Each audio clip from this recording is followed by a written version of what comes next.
Avis vascular centre మన దేశంలోనే the best varicose vein hospital.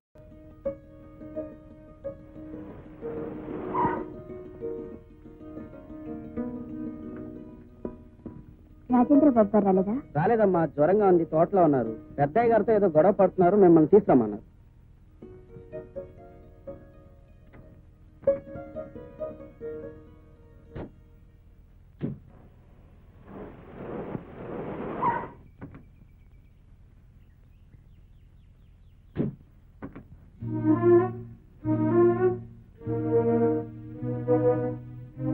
మా అబ్బాయి పిలిపించలేదు, నేనే పిలిపించాను. తీసుకెళ్ళి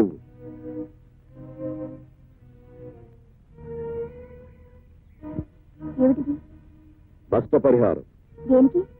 అప్పుడప్పుడు నువ్వు ఉద్యోగం కూడా మానేసి మా వాడితో తిరుగుతుండేదాని కదూ.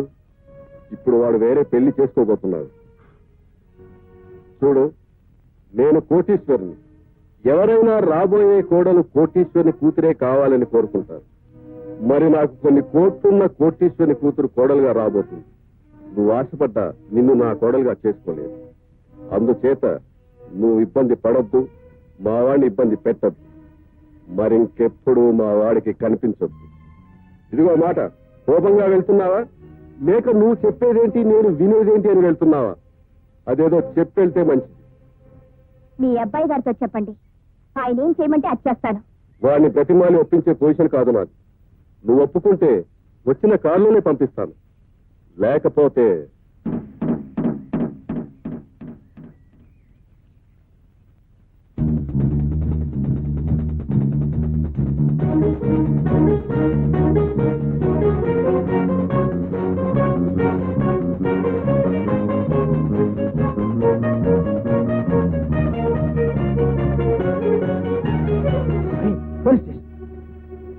ఏమండి? ఏమిటమ్మా ఏమైంది? పోలీస్ స్టేషన్కి వెళ్ళిందా? కంప్లైంట్ ఇచ్చిందా? ఏమని? అప్పుడు నిన్ను పెళ్లి చేసుకుంటానన్న ఆధారాలు ఏమైనా ఉన్నాయా? ఉత్తరాలు ఫోటోలు తప్ప ఇంకేం లేవండి. అవి చాలమ్మా. ఈ పెళ్లి అతని తండ్రికి ఇష్టం లేదని, నిన్ను చంపించడానికి ప్రయత్నం చేశాడని, నీకు రాజేంద్ర బాబుకి పెళ్లి జరిగేలా చూడమని కోర్టు వారికి అర్జీ పెట్టుకో. న్యాయస్థానం నీకు తప్పకుండా న్యాయం చేస్తుంది. థ్యాంక్స్ అండి. చూడవి, ఇతనికి ఒక్కగానొక్కడు. అతను ఒక అమ్మాయిని ప్రేమించాడు. ఆ అమ్మాయి పేద పిల్ల. ఇతనుకో 50 కోట్ల ఆస్తిపరుడు సంబంధం దొరికింది. ఒక్కతే కూతురు. కానీ వీళ్ళ అబ్బాయి ఆ పేద పిల్లనే పెళ్లి చేసుకుంటానంటున్నాడు. ఏదో విధంగా అమ్మాయిని లేపేద్దామని ఇతను ప్రయత్నించాడు. కథ అడ్డం జరిగింది. ఆ అమ్మాయి పోలీస్ కంప్లైంట్ ఇచ్చింది. అర్థమైంది. ఆ కేసు దీని మీద రాకూడదు. అంతేకాదండి, మా అబ్బాయి ఆ అమ్మాయిని పెళ్లి చేసుకోకూడదు.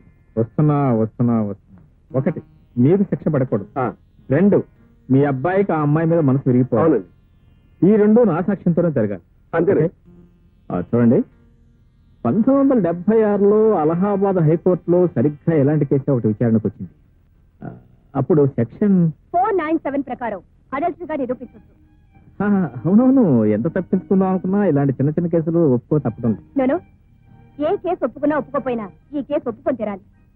ఒకరిని ప్రేమించి మరొకరితో ఎలా సంబంధం పెట్టుకుంటుంది? Chitti nasty women. ఇటువంటి ఆడవాళ్ల వల్లే ప్రేమ అనే పదం కల్తీ అయిపోయింది, మనసు అనే పదం కల్తీ అయిపోయింది, చివరికి పెళ్ళనే పదం కూడా కల్తీ అయిపోతుంది. ప్రేమించిన తర్వాత ఆ ప్రేమకి కట్టుబడనే ఆడదైనా మగాడైనా నీతి తప్పిన వాళ్ళే. I hate people who don't possess character. Please ఆవేశపడకండి, నేను అంతే. ఈ కేసులో ఆ అమ్మాయికి శిక్ష వేయించలేకపోతే నేను వాదిస్తాను, వేయిస్తాను.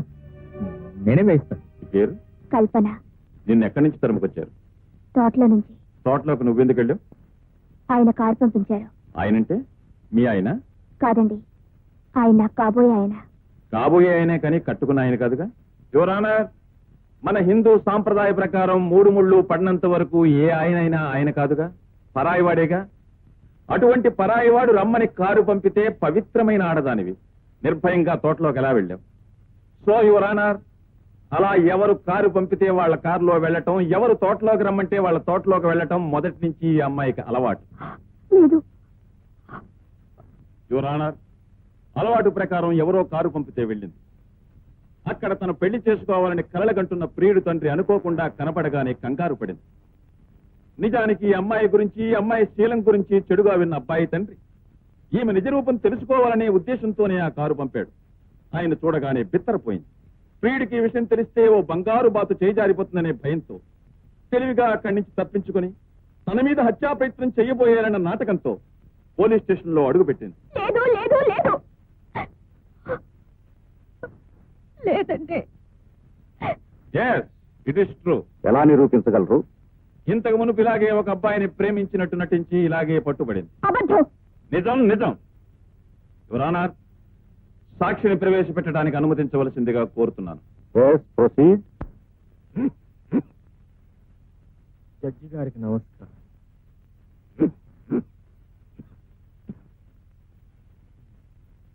దేవుని ఎదుట ప్రమాణం చేసి దేవుని ఎదుట ప్రమాణం చేసి అంతా నిజమే చెబుతాను. అంతా నిజమే చెప్తాను. అబద్ధం చెప్పాను. మీ పేరు? అర్జున్. ఆమె మీకు తెలుసా? దేవదాస్ దగ్గరికి వెళ్ళి పార్వతి నీకు తెలుసా అన్నట్టు. ఆమెకు మీకు మధ్య ఉన్న సంబంధం ఏమిటి? దీపానికి వెలుతురికి మధ్య ఉన్న సంబంధం, గాలికి పూల తావికి మధ్య ఉన్న సంబంధం, కెరటానికి ఒడ్డుకి మధ్య ఉన్న సంబంధం. అంటే మనిషి కంటే మనసు గొప్పదని, ఎంతో విలువైనదని, దానికి ప్రేమే తృప్తినిస్తుందని తెలుసుకున్నాను నేను. నా మనసు కల్పన తెచ్చాను, పిచ్చిగా ప్రేమించాను. కన్నవాళ్ళని కాదనుకున్నాను, తోడబుట్టిన వాళ్ళని వదులుకున్నాను. ఆమె రాత్రి, ఆమె పగలు, ఆమె నా సర్వస్వం, ఆమె నా ప్రపంచమని ఒక పిచ్చి వాళ్ళ ఆమె సన్నిధిలోనే బ్రతికాను. చివరికి ఇద్దరం కలిసి బ్రతకడం కూడా ప్రారంభించాం. అంటే సారీ, ఇద్దరం కలిసి సంసారం ప్రారంభించాం. మనసులో కలిసిన క్షణంలోనే పెళ్లి జరిగినట్టుగా భావించాం. విడిగా కాపురం కూడా పెట్టాం. రోజులు క్షణాల్లా గడిచిపోతున్నాయి. రోజు నేను ఆఫీస్ నుంచి తిరిగి వచ్చేసరికి తల నిండా మల్లెలు పెట్టుకుని అందంగా అలంకరించుకుని ద్వారం దగ్గరే నిలబడేది నా కోసం. ఇంట్లో అడుగు పెడుతూనే స్వర్గంలో అడుగు పెడుతున్నట్టు భావించేవాడు. ఇద్దరం చెరో కుర్చీలో కూర్చుంటే తనువులు వేరవుతాయని ఒకే కుర్చీలో ఒకరి ఒళ్ళో ఒకరం చిలకా గోరింకల్లా కూర్చుని చుక్కలను చూస్తూ తెల్లవారులో మాట్లాడుకునేవాడు. మా ఇద్దరిది ఒకే అడుగు, మా ఇద్దరికి ఒకే గొడుగు. అడుగులో అడుగు వేసుకుంటూ ఒకే గొడుగు కింద ప్రయాణం చేసేవాళ్ళు. అలాంటి మా ప్రణయ జీవితంలో అనుకోకుండా ఒక దుర్ఘటన జరిగింది. ఆ రోజు ఎందుకో తెలియదు మా ఆఫీస్ సెలవు వచ్చింది. నేను పెందలాడి ఇంటికి వచ్చాను. గుమ్మం దగ్గర కల్పన కనిపించలేదు. లోపల కనిపిస్తుందేమో నా ఆశగా లోపలికి వచ్చాను. కానీ నా కళ్ళని నేనే నమ్మలేకపోయాను. నా గుండెలు జల్లుమన్నాయి, నా కపాలం బ్రద్దలైంది. నా కల్పన, నా ప్రేయసి కల్పన, నా ఊర్వశి కల్పన ఎవడో పరాయి మగాడి హస్తాల మధ్య నా నోటితో నేను చెప్పలేను చెప్పలేను చెప్పలేను. అతన్ని తేరిపారు చూశాను. నా చూపులు భరించలేక అతను పారిపోయాడు. తన చేతిలో ఉన్న 500 రూపాయలని దాచుకోవడానికి ప్రయత్నించింది కల్పన. అప్పుడు అర్థమైంది, ఆఫ్టర్ ఆల్ 500 రూపాయల కోసం నా ప్రేయసి కల్పన అమ్ముడిపోయింది కదా అని అప్పుడు అర్థమైంది. వెంటనే కల్పన పీక నులిమి నులిమి చంపేయాలనుకున్నా. ఆ పాపని కొడు కట్టుకోవచ్చు. మళ్ళీ ఈ జన్మలో నీ ముఖం నాకు చూపించదని శాసించి బయటికి పంపించేశాను. అప్పుడు చూసిన కల్పన మళ్ళీ ఇప్పుడు చూస్తున్నా. కేవలం డబ్బు కోసం విభజించే ఒక కొలట, ప్రేమన్న పదానికే మచ్చ తెచ్చే ఒక పతిత, డబ్బు కోసం ప్రేమను వలగా పన్నే ఒక రాక్షస్.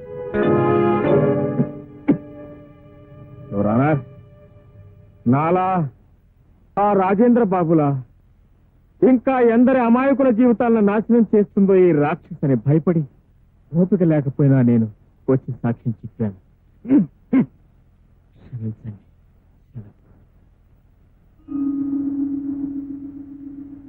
కల్పన అనే ఈ అమ్మాయిని ఒక నీతి తప్పిన ఆడదిగా కోర్టు వారు నిర్ణయిస్తూ ఐపీసీ 497 సెక్షన్ ప్రకారం శిక్షించే అవకాశం ఉన్నా మొదటి తప్పుగా హెచ్చరికతో విడిచిపెడుతూ ఆమె అర్జీని తిరస్కరిస్తున్నాం.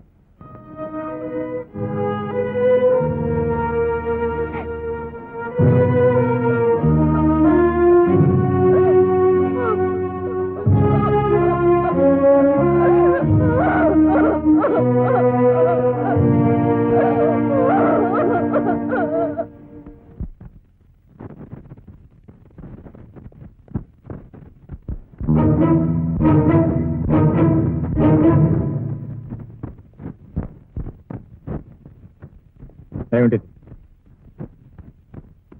నీకోసమే ఎదురు చూస్తున్నాను. నాకోసం? మరింకెవరి కోసం? నువ్వేగా నా తొలి మగాడివి. నీకు నాకు ఏమిటి సంబంధం? తెలీదా? చీకటి పడేసరికి తల నిండా పువ్వులు పెట్టుకొని గడప దగ్గర ఎదురు చూసే సంబంధం. అసలు అక్కడికి ఎందుకు వచ్చావు? వ్యాపారం చేయడానికి. వ్యాపారం? అవును, నువ్వు కోర్టులో చెప్పిన వ్యాపారం. రోజు రాత్రుల్లో నేను చేసేది, నువ్వు చూసేది. ఆ రోజు నువ్వు నా గదిలోకి వచ్చేసరికి 500 నా చేతిలో ఉంది. ఆ వ్యాపారం. ముందు ఇక్కడి నుంచి బయటకు వెళ్ళు. ఉన్న మార్కెట్నంతా పాడు చేశావు. ఇంకెక్కడికి వెళ్ళను? అరే, అదే కుర్చీ ఇక్కడే ఉంది. సాయంకాలం అయ్యేసరికి మనిద్దరం ఇదే కుర్చీలో కూర్చొని చిలకా గోరింకల్లా చుక్కలు చూస్తూ తెల్లవార్లు మాట్లాడుకునేవాళ్ళం. మన మాటలు పూర్తయ్యేసరికి సూర్యుడు వచ్చేసేవాడు కదూ. అరే, గొడుగు, మన గొడుగు. ఆహా, మన ప్రేమ బంధం, జన్మ జన్మల బంధం, రుణానుబంధం, నీకు నాకు ఉన్న అనుబంధం, విడదీయలేని గొడుగు బంధం.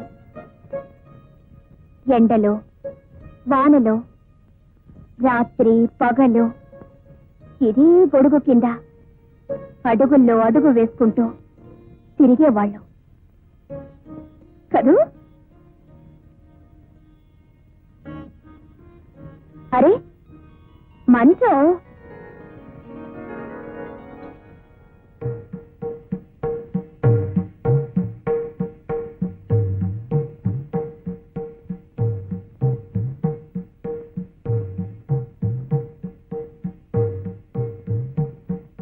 ఇదే కదూ ఆ 500 రూపాయల మంచం.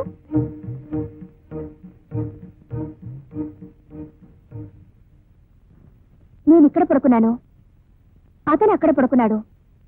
ఈలోగా నువ్వు తలుపు తీసావు. ఆ కుర్రాడు నిన్ను చూశాడు, భయపడి అడ్డించి పారిపోయాడు. అతనిచ్చిన డబ్బులు నా చేతిలో అలా ఉండిపోయాయి కదూ.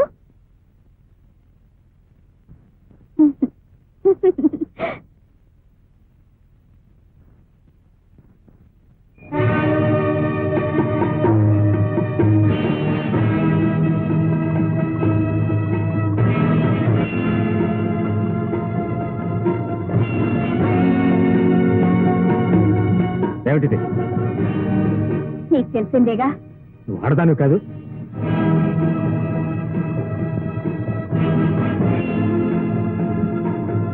ఆడదన్నా? నేనా? కాదని నువ్వేగా చెప్పావు కోర్టులో. ప్రేమించిన వాడిని మోసం చేశానని, మరొకరితో తిరుగుతున్నానని. చూడు, నీ గురించి నాకు తెలియదు. నీకు అన్యాయం చేయాలని ఉద్దేశంతో మాత్రం ఆ పని చేయలేదు. తెలియని వాడివి నా గురించి తెలిసినట్టు, నాతో కాపురం చేసినట్టు 10 మందిలో ఎలా చెప్పావు? అది నా వృత్తి. నువ్వు డబ్బు కోసం ఏవైనా చేస్తావు కదూ. సరే, నన్ను ఇప్పుడు చంపాలి. ఎంత తీసుకుంటావో చెప్పు. అది నా వృత్తి కాదు. ఇప్పుడు అంతకంటే తక్కువేం చేశావు? పండంటే బ్రతుకును నాశనం చేశావు. అసలు నన్ను ఎరుగుదువా? నన్ను ఎప్పుడైనా చూసావా?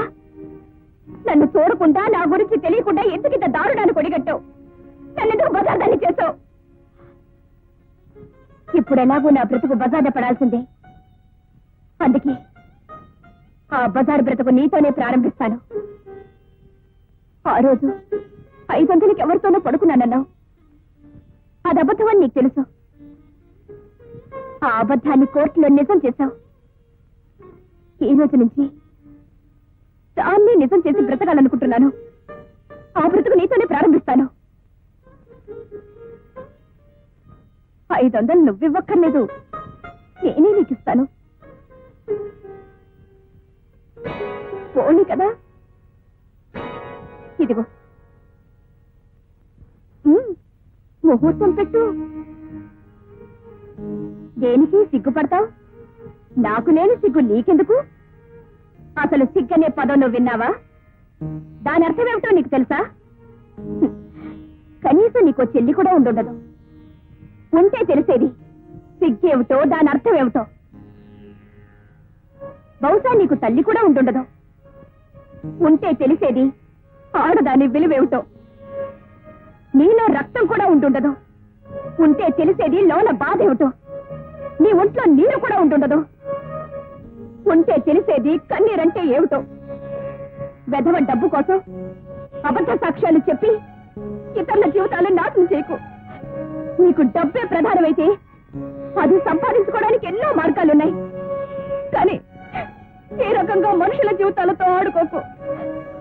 నా జీవితం ఎలాగో నాశనం అయిపోయింది. భవిష్యత్తులో అయినా ఇంకే ఆడపిల్ల జీవితంతోనూ ఆడుకోకు.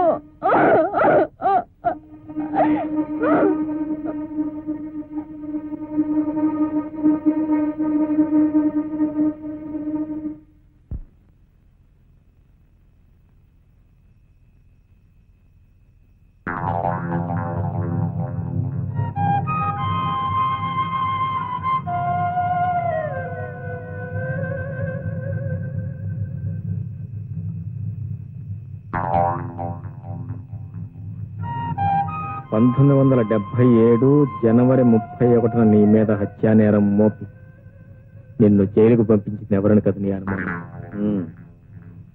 నేను. నాకు తెలుసు నువ్వే. ఎందుకు అబద్ధం చెప్పావు? చెప్పు చెప్పు. నేను చెయ్యని నేరాన్ని నా మీద ఎందుకు మోపావు? నన్ను ఎందుకు జైలుకు పంపావు? చెప్పు. చెప్తావా లేదా? చెప్పు చెప్పు.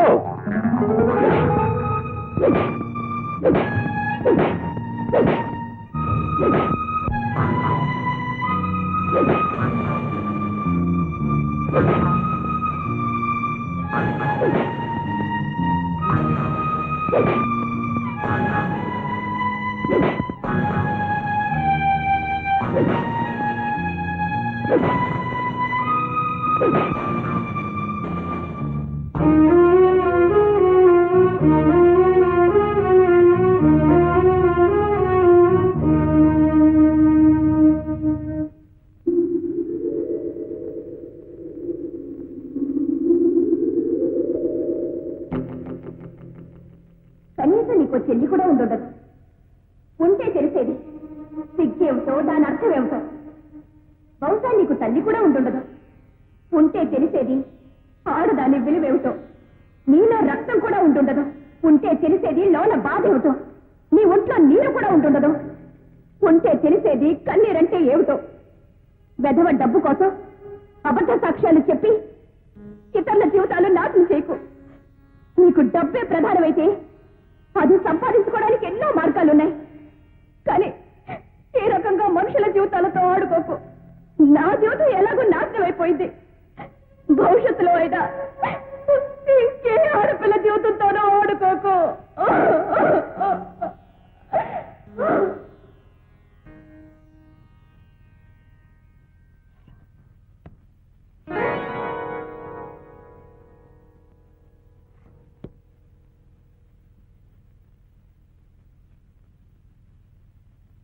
గురు గురు 500 అర్జెంట్ కావాలి. మంచి మూడ్ లో ఉన్నట్టున్నాడు. ఆ డబ్బు ముట్టుకోవద్దు. ఏమిటి గురు? అది పాప సొమ్ము. దాన్ని ఎక్కడే చేర్చాలి అక్కడికే చేర్చాలి. ఎక్కడికి చేరుస్తావు గురు? ఆ పిల్ల దగ్గరికా? ఇంకెక్కడి పిల్లలే గురు. మన కేసు అయిన తర్వాత నిద్రమాతలు మింగిందట. కేసు సీరియస్ అట. హాస్పిటల్లో చేర్పించారట. బతుకుతుందో లేదో అనుమానమే.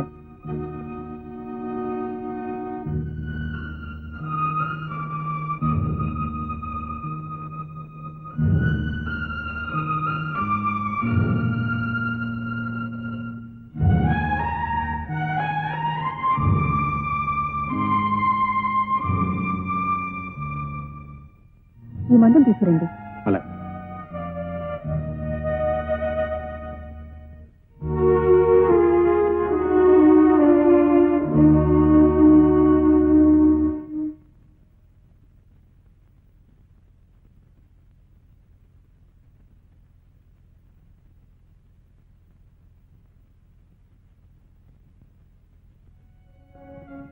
డాక్టర్ ఎలా ఉంది?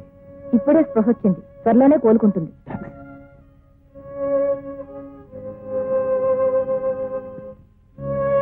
ఏమండి, ఈ బిల్లు వీకెండ్ లాగా పే చేయాలి.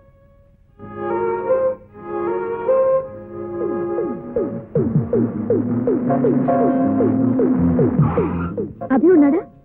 లేడు. మరి అతని బైక్ ఎక్కడుందేమిటి? ఏం లేదు, బైక్ అమ్మేమన్నాడు. అమ్మేమన్నాడా? ఎందుకు? గురు, డబ్బు తెచ్చావా? లేదు.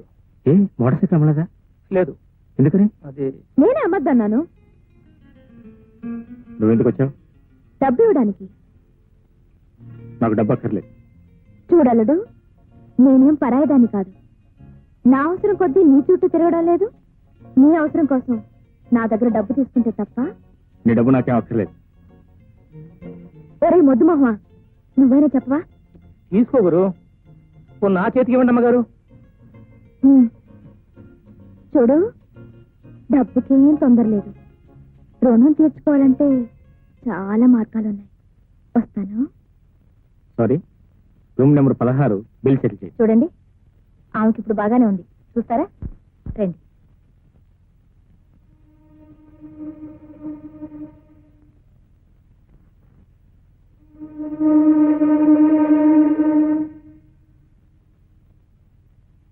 ఏమండి, ఆవిడకి స్నానం చేయించాలి.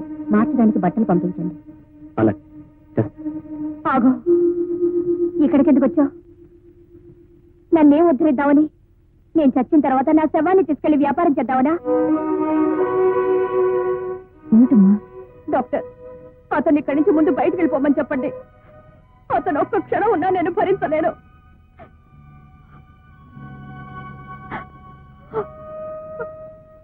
చూడమ్మా, నువ్వెందుకు చావాలనుకున్నావు, దానికి అతను ఎంతవరకు కారణమో నాకు తెలియదు. కానీ అతను ఇక్కడికి తీసుకురాకపోయినా, ఇంత ఖర్చు పెట్టి స్పెషల్ ట్రీట్మెంట్ ఇప్పించకపోయినా, పగలు రాత్రి మాకంటే శ్రద్ధగా నిన్ను చూడకపోయినా నువ్వు బతికేదానివి కాదు. అసలు నీ కోసం వచ్చిన వాళ్ళు గాని, నీ గురించి పట్టించుకున్న వాళ్ళు గాని ఎవ్వరూ లేరు. దిక్కు ముక్కు లేని అనాథల జనరల్ హాస్పిటల్లో పడున్న నిన్ను ఇక్కడికి తీసుకొచ్చి ఇంత శ్రద్ధ తీసుకున్న వ్యక్తిని నువ్వెందుకు ఇలా అసహించుకుంటున్నావో నాకు అర్థం కావడం లేదు.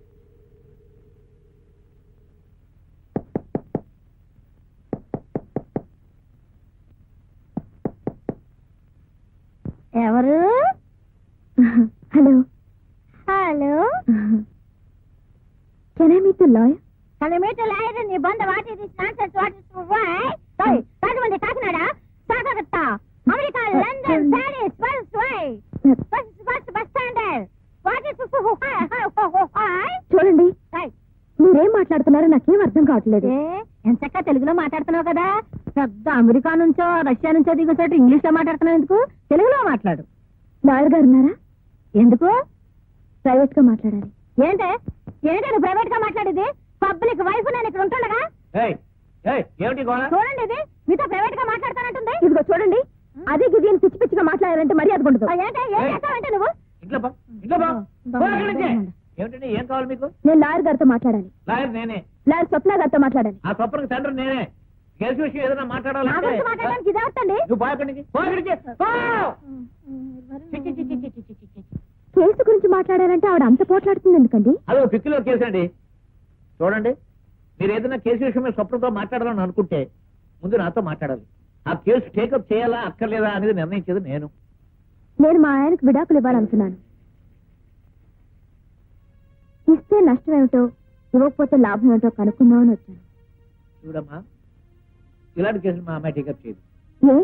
వీలైనంత వరకు కలిసి ఉండే కేసులే కానీ విడిపోయే కేసుల్ని ఒప్పుకోదు. లాయర్ అని బోర్డు పెట్టుకున్నాక ఏ కేసు వచ్చినా ఒప్పుకోవాలి. నువ్వు ఒప్పుకో అమ్మా, వెళ్ళుదా. ఆ బోర్డు తీసి అవతల పారే. తీసి పారేస్తావు నువ్వు చెప్పావని. ఏవి డాడీ? ఇవిడ మొగుడికి విడాకులు ఇస్తుందట. ఎవరావిడ పాపం? ఆవిడకి మొగుడే పాపం. మనిషిని చూస్తే తెలియట్లే, బజార్ మనిషిలాగా. ఎందుకు మాట్లాడారు? అందుకనే ఇలాంటి వాళ్ళు వస్తారని గుమ్మం దగ్గర గోండాన్ని కాపలా పెట్టమన్నాను. గుమ్మం దగ్గర గోండ ఎందుకో మరొకటి గోండ కాదు గోడ్క. అదే అన్నాను, నోరు తిరగలేదు. ఎందుకు అలా కోపడతారు? చూడమ్మా, సమస్యలకు పరిష్కారం చావనుకుంటే ప్రపంచంలో మనుషులే మిగలరు. సమస్యలు వచ్చినప్పుడే సమర్థించుకోవాలి. ఇంకెప్పుడు ఇలాంటి పిచ్చి పని చేయకు. అలాగే. చూడమ్మా, ఇదిగో నీ పెట్టే. నువ్వు అద్దెకుంటున్న ఇంటావిడ పంపించేసింది. మళ్ళీ ఆ ఇంటికి రావద్దండి. ఏ? నేను వాళ్ళ దృష్టిలో చెడిపోయిన దాన్ని. బహుశా వాళ్ళ ఇంటికి వెళ్తే వాళ్ళు కూడా చెడిపోతారనేవో. వస్తానండి, వస్తా.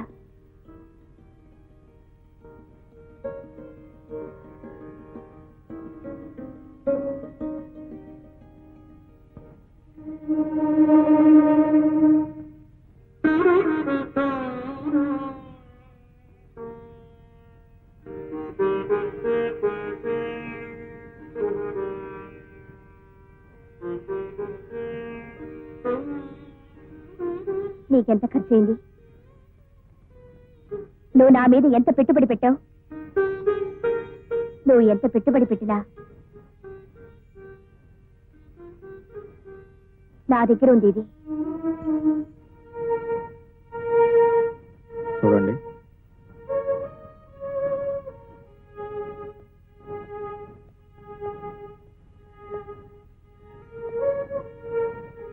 పెట్టుబడి పెట్టడానికి ఇది వ్యాపారం కాదు. వ్యాపారం కాకపోతే ఎందుకు ఇంత పెట్టుబడి పెట్టావు? మనసా, చాలా, సానుభూత? చస్తుందో బ్రతుకుతుందో కూడా తెలియని దాని మీద ఏ వ్యాపారస్తుడు పెట్టుబడి పెట్టాడు? మరి ఈ వ్యాపారస్తుడు ఎందుకు పెట్టాడో? సారీ, మిమ్మల్ని అడ్డం పెట్టుకుని నేను వ్యాపారం చేయలేదు. నా వ్యాపారంలోకి మీరు తీసుకురాబడ్డారు. దానికి దీనికి ఏమిటి తేడా? చావడానికి చంపడానికి ఉన్న తేడా. మరంత తేడా తెలిసిన వాడివి ఇంత రాక్షసంగా ఎలా ప్రవర్తించావు? మనుషుల్లో రాక్షసులు ఏంటో ప్రత్యేకంగా ఉంది. పరిస్థితులే మనుషులను రాక్షసులు చేస్తాయి. నా జీవితానికి ఇది ఒక బ్రతుకు తెరువు అవుతుంది అనుకున్నాను. నా బ్రతుకు తెరువు కొందరు జీవితాన్ని నాశనం చేస్తున్న నేను కల్లో కూడా ఊహించలేదు. నేను మనిషిని. నాకు సొంత చెల్లెలు లేకపోయినా చెల్లెలు లాంటి వాళ్ళు చాలా మంది ఉన్నారు. నాకు తల్లి లేదు అన్నా, ఉంది. ఆమె తల్లి కాదు, దేవత. నా ఒంట్లో రక్తం ఉంది కాబట్టి నేను చేసిన తప్పు తెలుసుకోగలిగాను. నా ఒంట్లో నీరుంది కాబట్టి నీ పరిస్థితి చూసి కన్నీరు కార్చగలిగాను. చూడగలుగుతున్నా, ప్రతి మనిషి ఏదో ఒక పరిస్థితిలో ఏదో ఒక సందర్భంలో తప్పు చేసుకుంటాడు. తన తప్పు తను తెలుసుకున్నవాడు మనిషి అవుతాడు. తన తప్పు తను సరిదిద్దుకోగలిగిన వాడు మానవుడు అవుతాడు. నేను చేసిన తప్పు వల్ల నీ జీవితం నాశనమైంది. మళ్ళీ నీ జీవితం నా ద్వారానే బాగుపడాలి. అవకాశం నాకు ప్లీజ్.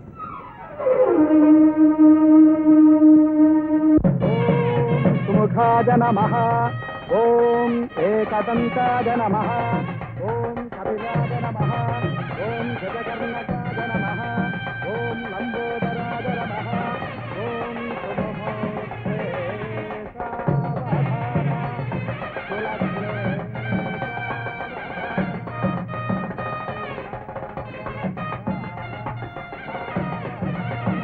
నమస్కారం. నమస్కారం. ఇదిగోండి మీ డబ్బు. ఇదేమిటి? మీరు ఇచ్చిన 10,000. ఈ 10,000 వల్లే ఆ అమ్మాయి జీవితం నాశనం అయింది. మీ 10,000 మీరు తీసుకున్న ఆ అమ్మాయి జీవితం నిలబెట్టింది. 10,000 ఏంటి? నేను ఇవ్వడం ఏంటి? నా వల్ల అమ్మాయి జీవితం నాశనం కావడం ఏంటి? అదేంటి సార్ అలా మాట్లాడతారు? ఆ అమ్మాయి మీ అబ్బాయిని ప్రేమించింది. ఆ అమ్మాయికి నాకు ఏ విధమైన సంబంధం లేదని మీకు తెలుసు. కేవలం మీరు 10,000 ఇవ్వడం వల్ల నేను అబద్ధం సాక్ష్యం చెప్పాను. ఇప్పుడు ఆ అమ్మాయి జీవితం నాశనం చేయకండి. ఆ అమ్మాయిని మీ అబ్బాయికి ఇచ్చి పెళ్లి చేసుకోండి. నీతో సంబంధం ఉన్న అమ్మాయిని మా అబ్బాయికి ఎలా పెళ్లి చేస్తావయ్యా? లాయర్ గారు అలా చెప్పంటే కదా నేను చెప్పాను. లాయర్ గారు? లాయర్ గారు చెప్పడం ఏంటి? ఇక్కడే ఉన్నారు, వెళ్ళి మాట్లాడు. లాయర్ గారు,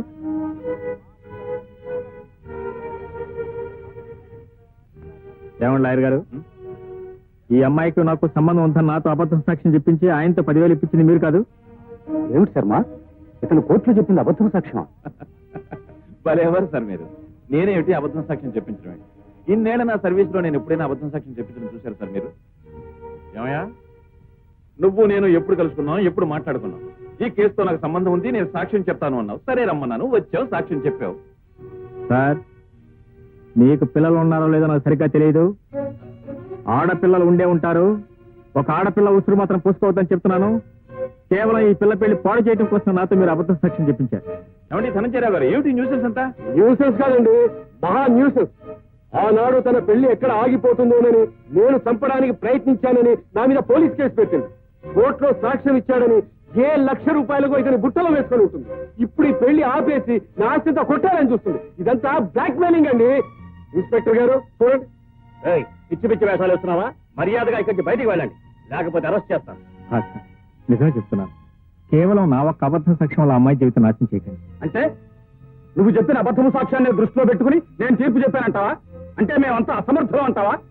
అబద్ధము సాక్ష్యం ఏదో నిజమేదో మాకు తెలియదంటావా? చూడు, అనవసరంగా నువ్వేదో చేయడానికి వచ్చి మరేదో చేయడానికి ప్రయత్నించు. వెళ్ళావు, అమ్మాయిని తీసుకుని వెళ్ళు. ఇదిగో జడ్జి గారు కూడా కోపవచ్చు. వెళ్ళు, వెళ్ళవయ్యా. చూడు తమ్ముడు, నా మాట నమ్ము. నాకు కల్పనకు ఎలాంటి సంబంధం లేదు. కేవలం నీకు కల్పనకు ఉన్న సంబంధాన్ని చెడగొట్టడం కోసమే మీ నాన్న డబ్బారు చూపించి నాతో అబద్ధం సాక్ష్యం చెప్పించాడు. ప్లీజ్ నా మాట నమ్ము. నాకు ఆ అమ్మాయికి ఏం సంబంధం లేదు. ఆ అమ్మాయి జీవితం నాశనం చేయదు. ఆ అమ్మాయి జీవితం నాశనం చేయొద్దంటావు, మరి ఈ అమ్మాయి జీవితం నాశనం చేయమంటావా? అంత పవిత్రురాలైతే నువ్వే కట్టుకో.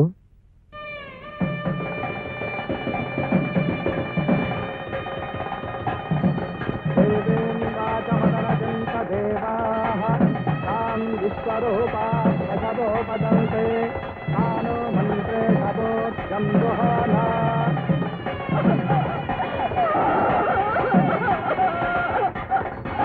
I'm sorry.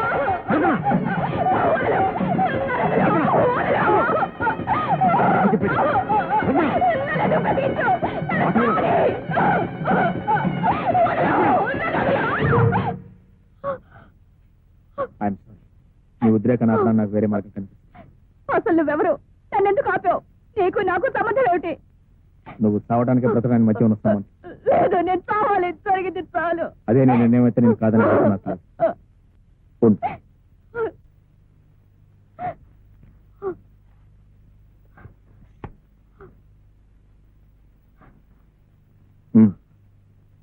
సత్యం ముందు నా చావుకు అభిమన్యుడే కారణమని ఈ తెల్లకాతి మీద రాసి సంతకం పెట్టి కమా.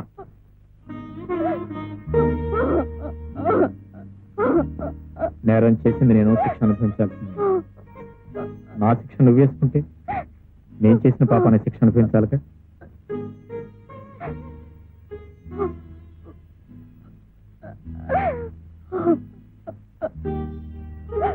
ఏ రాయలేదే? రాయడానికి మనసు రావటం లేదు కదా. రాసిస్తానని ఉడికిస్తానని భయం కదా.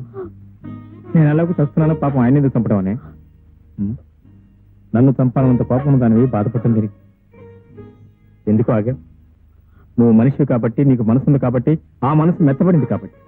అలాగే నేను ఒక మనిషిని, నాకు ఒక మనసు ఉందని, నా మనసు మెత్తబడిందని నువ్వు ఎందుకు అనుకో? చూడు కదా, సత్యం సాధిస్తా. బ్రతికించారుగా. ఏం సాధించాను? బాగా బ్రతికే మనిషిని బ్రతకనివ్వకుండా చేశారు. బ్రతికే వద్దనుకున్న దాన్ని బ్రతికించారు. ఇప్పుడు నేను బ్రతికి ఏం చేయాలంటారు? చెప్పండి, నన్నేం చేయమంటారు? మీరేసిన ముద్రతో బయట మనిషిగా తిరగల్లా, బ్రతకల్లా. ఒకవేళ బ్రతకాలనుకున్నా ఈ సంఘం నన్ను బ్రతకనిస్తుందా? అందుకే నేను చావాలంటే చావాలి. మనిషి గమ్యం చావు కాస్త. నిజమే, బ్రతకడానికి నాకు ఒక గమ్యం కావాలిగా. నీ మనసు మార్చుకోగలిగితే ఆ గమ్యం నేనే అవుతుంది. అవును, నా వల్ల నాశనం నీ బ్రతుకు, నా వల్ల లేదు. And for more videos, Please subscribe to iDream. Please subscribe to iDream. Please subscribe iDream. And please subscribe to iDream. For more videos, subscribe to iDream. please like, share and subscribe to the channel. Congratulations, iDream. Subscribe to iDream. Subscribe to iDream. So subscribe to iDream Media. iDream ki, iDream team అందరికి huge congratulations. Please subscribe iDream Media. Please subscribe to iDream. Subscribe iDream. Please subscribe to iDream. iDream అంటే నా కళల ఛానల్ను subscribe చేసుకున్న నోరు తిరుగుతలేదు. మీరైతే గంట గుర్తు కొట్టండి. For more such videos, please subscribe to iDream. Subscribe to iDream. Please subscribe to iDream. Please subscribe iDream Media. Please do subscribe to iDream. Please subscribe to iDream Media. For best entertainment and information, please subscribe iDream. And don't forget to subscribe to iDream.